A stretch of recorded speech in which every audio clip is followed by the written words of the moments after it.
Hello my dear friends, क्या हाल है आप सबके। तो दोस्तों, क्या आपने कभी सोचा है कि आप किसी ऐसी दुनिया में चले जाएं जहां सब कुछ क्यूब के शेप में हो। क्योंकि आज की हमारी मूवी में ऐसा ही कुछ दिखाया गया है, यानी एक ऐसी अनोखी दुनिया जहां हर चीज एक क्यूब के शेप में है। तो जल्दी से वीडियो को लाइक कर दो, चैनल पे नए हो तो सब्सक्राइब कर दो, और हाँ, कमेंट करके जरूर बताना कि वीडियो एक्सप्लेनेशन आपको कैसा लगा। तो अब फटाफट वीडियो को शुरू करते हैं। तो कहानी शुरू होती है स्टीव के साथ, जिसका बचपन से बस एक ही सपना है कि वो माइंस में जाके खुदाई करे, पर छोटा बच्चा होने के कारण उसे कभी भी माइंस में जाने को नहीं मिला। जिसके बाद स्टीव बड़ा होता है और एक नौकरी भी करता है, और उसका अभी भी सबसे बड़ा सपना एक ही है कि वो माइंस में जाके काम करे। तो अब वो फाइनली अपना सपना पूरा करने निकल पड़ता है, लेके अपनी कुल्हाड़ी अपनी खंडर सी जिंदगी में बंजर सी किस्मत में गड़ा उम्मीद का कोहिनूर ढूंढने, और अब उसे कोई भी नहीं रोक पाता। तो अब वो माइंस में जाता है, खूब खुदाई करता है, जहाँ उसे दो आर्टिफैक्ट्स मिलते हैं, जिनको जब वो एक ही में मिलाता है तो खुलता है एक अनोखी दुनिया का पोर्टल, जिसका नाम था ओवरवर्ल्ड। और इस दुनिया के अंदर हर चीज एक क्यूब शेप में थी, यानी चाहे पेड़ पौधे हो, जानवर हो या फिर वहाँ के लोग, हर चीज एक क्यूब शेप में थी। यहाँ तक चांद और सूरज भी। इसके अलावा ये एक जादुई दुनिया भी थी, जहाँ किसी भी तरह के स्ट्रक्चर को बड़ी ही आसानी से क्रिएट किया जा सकता था। तो स्टीव यहाँ काफी मजे करता है, कई सारी चीजें बनाता है, और यहाँ उसे एक पेट भी मिलता है जिसका नाम वो डेनिस रखता है। और एक दिन स्टीव को एक अनजान खंडर मिलता है, जहाँ उसी खंडर के पास एक संदूक होता है, जिसमें उस खंडर का एक अधूरा हिस्सा भी पड़ा होता है। और उस खंडर को जैसे ही स्टीव पूरा करता है, वहाँ पे एक और पोर्टल खुल जाता है। और जब स्टीव उस पोर्टल से अंदर जाता है तो वो जगह ओवरवर्ल्ड की तरह खूबसूरत और कलरफुल नहीं थी, बल्कि किसी हेल की तरह थी। और उस जगह का नाम था नेदर, जहाँ रहते हैं डुक्कर, जिनकी लीडर का नाम है मालगोशा, जो कि एक डुक्कर चुड़ैल है, जो कि स्टीव को पकड़ लेती है। और जैसे ही मालगोशा को उस क्यूब के बारे में पता चलता है तो वो ओवरवर्ल्ड को तबाह करने का फैसला कर लेती है। और ये बात जानते ही स्टीव उस क्यूब को अपने पेट डेनिस के साथ असल दुनिया में भिजवा देता है, और खुद वहीं नेदर में फंस जाता है। जिसके बाद हमें गैरेट गैरसन को दिखाया जाता है, जो कि 1989 का बेस्ट गेमर रहा है, और उस बीच इसने कई सारे इनाम और खिताब जीते, जिसके चलते इसका नाम पड़ गया गार्बेज मैन। पर अब उसके हालात बिल्कुल भी वैसे नहीं है।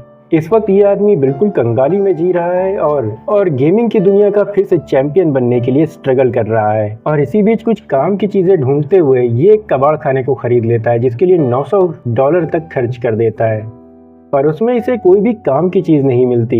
हालांकि उसी कबाड़ में इसे मिलते हैं वो दोनों आर्टिफैक्ट भी, पर ये क्या है इस बारे में इसे कुछ भी नहीं पता होता। जिसके बाद हम इस मूवी के कुछ और कैरेक्टर्स को देखते हैं, जिसमें होते हैं हेनरी और नेटली, जो कि भाई बहन है, और इनकी छोटी उम्र में ही इनके पेरेंट्स गुजर गए थे। तो ये लोग इस नए शहर में अपनी जिंदगी की एक नई शुरुआत करने आए हैं, और इस वक्त नेटली को इस शहर में एक पोटैटो चिप्स कंपनी में अच्छी जॉब भी मिल चुकी है। और इस जगह इनका वेलकम करती है डॉन, जो कि नेटली के ही साथ उसी पोटैटो चिप्स कंपनी में काम करती है। तो अगले दिन हेनरी को अपने नए स्कूल जाना है, जिसके लिए नेटली उसके लिए एक अच्छा सा लंच तैयार करती है, ताकि उसे शेयर करके वो अपने लिए कुछ अच्छे दोस्त बनाए। और उसे एक स्ट्रॉन्ग परफ्यूम भी देती है, जो कि इस जगह के लोग अक्सर लगाया करते हैं। जिसके बाद हेनरी घर से स्कूल के लिए निकल जाता है, पर रास्ते में वो गेम ओवर वर्ल्ड नाम की एक स्टोर पे रुकता है, जो कि गार्बेज मैन का ही स्टोर होता है, जो कि कुछ देर वहाँ रुके गार्बेज से बात करता है, और उस लंच के बदले में गार्बेज मैन से एक फालतू की एडवाइस लेके स्कूल चला जाता है। जिसके बाद हेनरी अपनी प्रिंसिपल से मिलता है, जो कि उसे उसके नए क्लास में ले जाती है, जहाँ उस क्लासरूम में सभी बच्चों को टीचर ने बनाना और एप्पल की ड्राइंग बनाने को कहता है, जहाँ सभी बच्चे उस ड्राइंग को बनाना शुरू कर देते हैं। और टीचर कहती है कि इसे स्टिल लाइक बनाना है, यानी कि जैसा ये दिख रहा है उसे वैसे ही बनाना है। तो सारे बच्चे एप्पल और बनाना को वैसे ही बनाने लगते हैं। वहीं हेनरी केले को जेट पैक लगा देता है, जिस पर टीचर उसे काफी डांटते हैं, जो कि उससे कहते हैं कि मैंने तुम्हें स्टिल लाइक बनाने को कहा था, यानी कि जो कुछ जैसा है उसे वैसा ही बनाओ, अपनी तरफ से कोई कारीगरी मत करो। और उसके क्लास के सभी लड़के भी उस पर हंसते हैं, ये कह करके कि देखो इसे ये रॉकेट साइंटिस्ट बनना चाहता है। जिसके बाद हेनरी सभी का मुंह बंद करने का तय कर लेता है, और वो स्कूल के अंदर ही उसी वक्त एक जेट पैक बनाकर दिखा देता है। अब क्योंकि हेनरी को इन सब चीजों में काफी ज्यादा दिलचस्पी है, और काफी टाइम से वो एक जेट पैक पे काम कर रहा था, तो वो इसे काफी आसानी से बना लेता है, और उसे ये पता भी होता है कि उसने इसे बिल्कुल ठीक बनाया है। पर उसी स्कूल के कुछ लड़के हेनरी के जेट पैक का वायर काट देते हैं, जिससे कि जब वो उड़ान भरता है तो आउट ऑफ कंट्रोल होकर के पोटैटो चिप्स कंपनी के लोगों से टकरा जाता है। और जिस वक्त ये टकराव होता है उस वक्त नेटली उस कंपनी के अंदर ही थी, जहां सब लोग हैरान हो जाते हैं कि अरे यार ये क्या बला आ गई अचानक से। और वो पोटैटो चिप्स का लोगो लुढ़क लुढ़क के नदी में चला जाता है। और ये हादसा देखने के बाद हेनरी के टीचर तो अपने सिर पे पैर रख करके जल्दी से भाग जाते हैं कि भाई मैंने तो कुछ भी नहीं देखा। जिसके बाद हेनरी की प्रिंसिपल उसे अपने ऑफिस में बुलाती है और उससे कहती है कि तुम्हें अपने गार्जियंस को बुलाना होगा।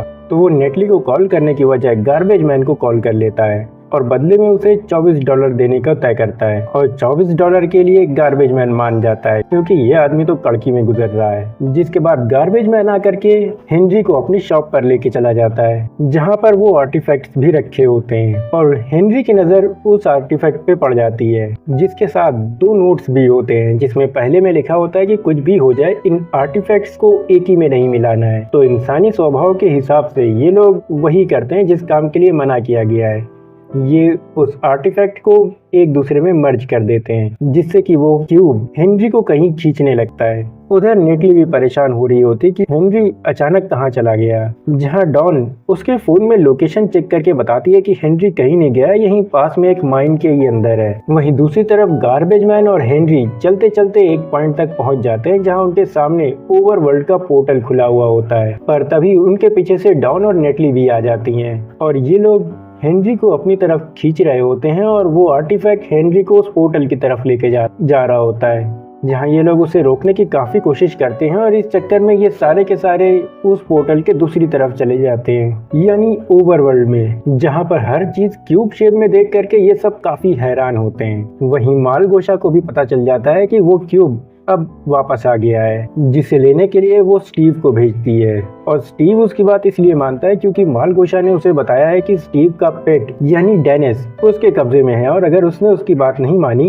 तो मालगोशा उसके पेट को मार देगी। वहीं ये लोग ओवरवर्ल्ड घूम ही रहे होते हैं कि अचानक रात हो जाती है और रात होते ही ओवरवर्ल्ड के मॉन्स्टर इन पर हमला कर देते हैं। और यहाँ सिर्फ मॉन्स्टर नहीं होते बल्कि इनमें ज़ॉम्बी भी होते हैं, जिससे अपनी जान बचाकर ये लोग भागने की कोशिश करते हैं। पर तभी हेनरी को समझ में आ जाता है कि इस दुनिया में क्यूब की मदद से स्ट्रक्चर कैसे बनाते हैं। तो वो फटाफट एक बिल्डिंग बना करके सबको सेव करता है। पर गार्बेज मैन और वो क्यूब उस बिल्डिंग के बाहर ही रह जाते हैं, जहाँ गार्बेज मैन भागते भागते उस क्यूब को उठा लेता है। पर तभी एक तीर आकर के उस क्यूब के निचले हिस्से से लड़ता है, जिससे उस क्यूब का जो दूसरा हिस्सा था वो टूट जाता है। जहाँ गार्बेज मैन भागते भागते उसी बिल्डिंग के पास पहुंच जाता है और ये लोग किसी तरह से उसे अंदर घसीट लेते हैं। पर वो ज़ॉम्बी रुकते नहीं है और वो उस बिल्डिंग में भी आ जाते हैं। इन लोगों को तो लगता है कि बस अब इनका अंत आ ही गया, पर वहाँ पे स्टीव आ जाता है, जो कि इनकी जान बचा लेता है। जिसके बाद स्टीव उनसे वो क्यूब मांगता है, तो ये लोग कहते हैं कि अरे हम तुम्हें ये क्यूब कैसे दे दें, ये तो हमारे वापस जाने की चाबी है। तो इसके जवाब में स्टीव कहता है कि तुम लोग किसी भी कीमत पे घर नहीं जा सकते, क्योंकि इसका दूसरा हिस्सा यानी कि ऑर्ब क्रिस्टल वो टूट चुका है और जब तक कि वो नहीं मिलेगा तुम लोग कहीं नहीं जा सकते। जिसे सुन करके तो सभी के पसीने छूट जाते हैं कि अब क्या होगा, क्या ये लोग यहीं हमेशा के लिए फंसे रह जाएंगे। और स्टीव कहता है कि एक और ऑफ क्रिस्टल जो कि इन्हें वुडलैंड मेंशन में मिल सकता है, पर वहां जाना खतरे से खाली नहीं। तो ये लोग कहते हैं कि यहाँ भी रुकना भी तो किसी खतरे से खाली नहीं। जिसके बाद स्टीव इन लोगों को उस जगह ले जाने के लिए तैयार हो जाता है, पर इन्हें कहता है कि उससे पहले हमें कुछ हथियारों की जरूरत होगी, जो कि हमें मिलेंगे मिडफॉर विलेज में। तो ये लोग उसी विलेज की तरफ निकल पड़ते हैं और रास्ते में ये लोग उससे पूछते हैं कि मालगोशा कौन है और ये सब क्या चल रहा है। तो स्टीव इन्हें मालगोशा की कहानी सुनाता है कि शुरुआत में मालगोशा बिल्कुल भी ऐसी नहीं थी और ना ही नेदर इतना खराब जगह थी। दरअसल मालगोशा को डांस का शौक था, पर नेदर के लोगों को उसका डांस बिल्कुल भी पसंद नहीं आया और उसे सपोर्ट नहीं किया। जब वो डांस करती थी तो लोग उसका मजाक उड़ाने लगते थे, जिसके चलते वो ऐसी बन गई। उसने नेदर को तो पूरी तरह से बर्बाद कर ही दिया, साथ ही साथ अब वो ओवरवर्ल्ड को भी बर्बाद कर देना चाहती है। और उधर ये लोग उस विलेज में भी पहुंच जाते हैं, जहां रहते हैं सीधे साधे विलेजर्स, जिन्हें पसंद है चिल करना, प्रे करना और ब्रेड खाना। जिसके बाद स्टीव इन्हें अपनी मनपसंद खाने की जगह पे लेके जाता है, जहां पे वो लावे में चिकन को पकाता है और उस पके हुए चिकन को खाने की हिम्मत खुद भी नहीं जुटा पाता। तो उसे देख करके बड़ बोलेपन में गार्बेज मैन उस चिकन को खा लेता है और उसे खाने के बाद गार्बेज मैन की नाक से धुआं निकलने लगता है क्योंकि वो चिकन वाकई में बहुत ही गर्म होता है। उधर मालगोशा को भी पता चल चुका था कि ये लोग उस विलेज में हैं, तो वो अपने डुक्करों को उस विलेज पे हमला करने भेज देती है। उधर ये लोग उस जगह पहुंच जाते हैं जहां ये लोग हथियार बना सकते हैं, जहां ये लोग अलग अलग तरीके से अपने अपनी पसंद के हथियार बनाते हैं, जहां पे हेनरी अपने दिमाग का इस्तेमाल करके एक बेहतरीन गन बनाता है और गार्बेज मैन वो दुनिया भर का कचरा इकट्ठा करके बाल्टियां बना देता है। यहाँ पे ये सब चीजें चल ही रही होती है कि गार्बेज मैन स्टीव को साइड में लेके जाता है और उसे क्यूब दिखाता है और उसे बताता है कि तुमने दूसरे लेटर में लिखा हुआ था कि यहाँ पे काफी सारे खजाने और हीरे मोती हैं, जिस पे स्टीव कहता है कि हाँ, मेरे खुद का एक हीरो का गोडाउन यहाँ पर है।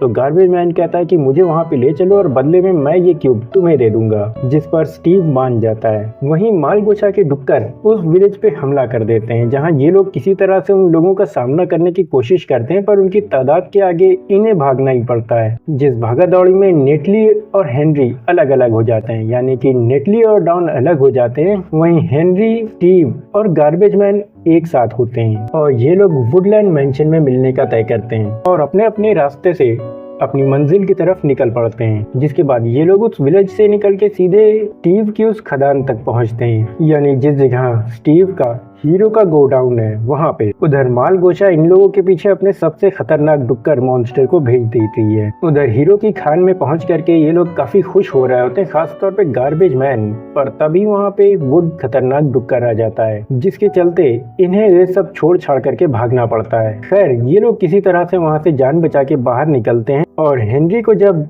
इस डील के बारे में पता चलता है कि आखिर ये लोग इस जगह क्यों गए थे, तो वो गार्बेज मैन पे काफी गुस्सा करता है कि देखो, तुम्हारी बेवकूफी की वजह से हम लोग यहाँ अभी मरते मरते बचे हैं और हम लोग को वुडलैंड मेंशन में भी पहुँचने में देर हो गई है। कहीं नेटली और डॉन वहाँ पहले पहुँच गए होंगे तो उन्हें हमारी मदद की जरूरत होगी, जिस पर गार्बेज मैन हेनरी से माफी मांगता है और उसे वो क्यूब दे देता है। वहीं दूसरी तरफ नेटली और डॉन उस मेंशन तक जाने का रास्ता ढूंढ रहे होते हैं, पर उन्हें कुछ भी मिल नहीं रहा होता। पर तभी वहाँ पे स्टीव का पेट डेनिस आ जाता है, जो कि इन्हें स्टीव की स्मेल की मदद से उस तक की ले जा सकता था। तो ये लोग उसके पीछे पीछे निकल पड़ते हैं। वहीं स्टीव, हेनरी और गार्बेज मैन उस मेंशन तक पहुंच जाते हैं, जहां स्टीव इन लोगों को इस मेंशन के बारे में सब कुछ बताता है कि इसमें 3 फ्लोर हैं, जिसमें से तीसरे फ्लोर पर ट्रेजर का सामान रखा है और उसी में है वो ऑर्ब क्रिस्टल। लेकिन स्टीव ये भी बताता है कि इसके हर एक फ्लोर पे अलग अलग खतरे हैं और सबसे भयानक खतरा 3rd फ्लोर पे है, क्योंकि 3rd फ्लोर पे है एंडरमैन,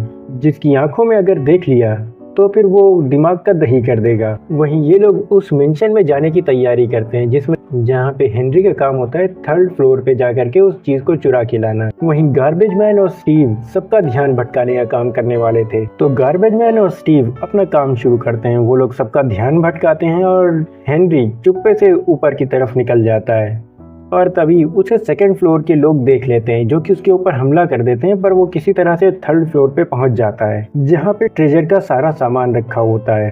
तो वो हर जगह पे चेक करता है और फाइनली उसे एक बक्से में वो ऑर्ब क्रिस्टल मिल जाता है और तभी उसके पीछे आ जाता है एंडरमैन।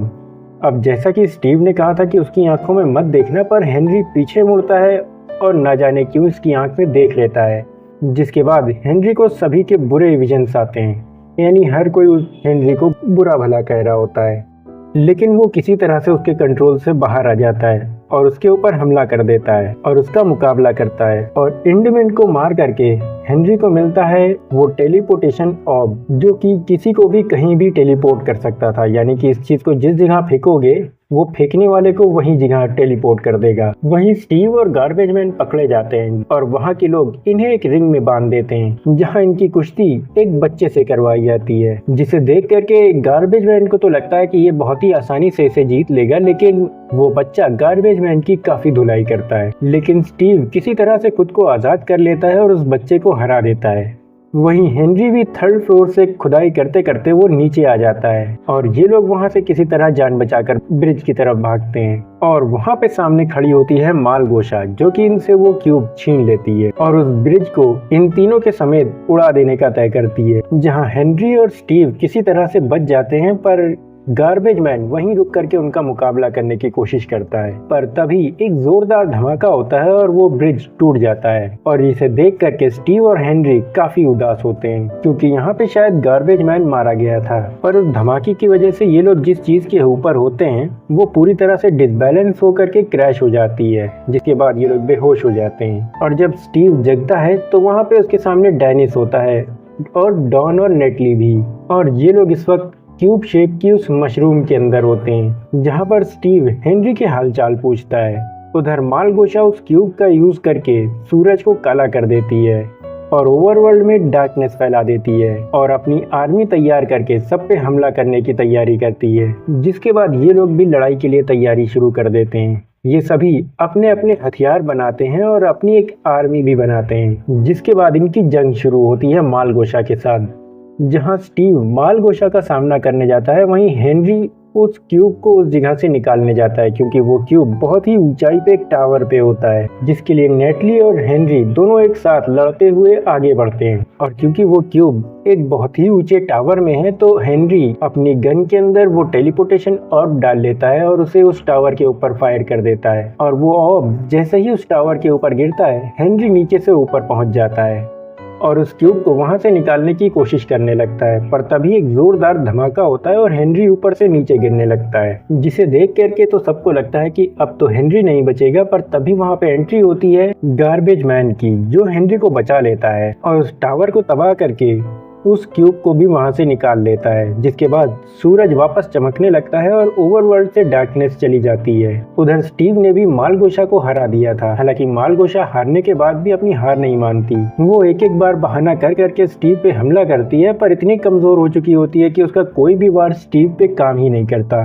और आखिर में वो हार मान ही जाती है। जिसके बाद ये लड़ाई खत्म होती है और ये लोग ओवरवर्ल्ड से असली वर्ल्ड की तरफ लौटने लगते हैं, जहां स्टीव वहीं रुकता है और हेनरी को भी रुकने के लिए कहता है। पर हेनरी नेटली के साथ रहने का तय करता है असल दुनिया में। जिसके बाद ये लोग एक एक करके उस पोर्टल से अपनी दुनिया में आ जाते हैं। जिसके बाद स्टीव को भी लगता है कि अब उसके कुछ दोस्त बन चुके हैं, तो स्टीव को उनके ही साथ रहना चाहिए। तो आखिर में स्टीव भी असल दुनिया में आ जाता है इन्हीं लोगों के साथ। और मूवी के एंड होते होते हम देखते हैं कि स्टीव अब असल दुनिया में आ चुका है। दोस्तों, ये मूवी बेस्ड है एक बहुत ही फेमस वीडियो गेम के ऊपर, जिसका नाम है माइनक्राफ्ट। हालांकि मैंने ये गेम नहीं खेला, इसलिए मैं कह नहीं सकता कि ये मूवी उस गेम के कितने ज्यादा एक्यूरेट है या नहीं। और हाँ, इस वक्त मेरा गला बिल्कुल भी ठीक नहीं है, पर फिर भी मैं मजबूरी में रिकॉर्ड कर रहा हूँ, तो कुछ ऑडियो क्वालिटी खराब हो तो माफ कीजिएगा। और नजरअंदाज करके वीडियो को लाइक कर देना और चैनल को सब्सक्राइब किए बिना बिल्कुल मत जाना।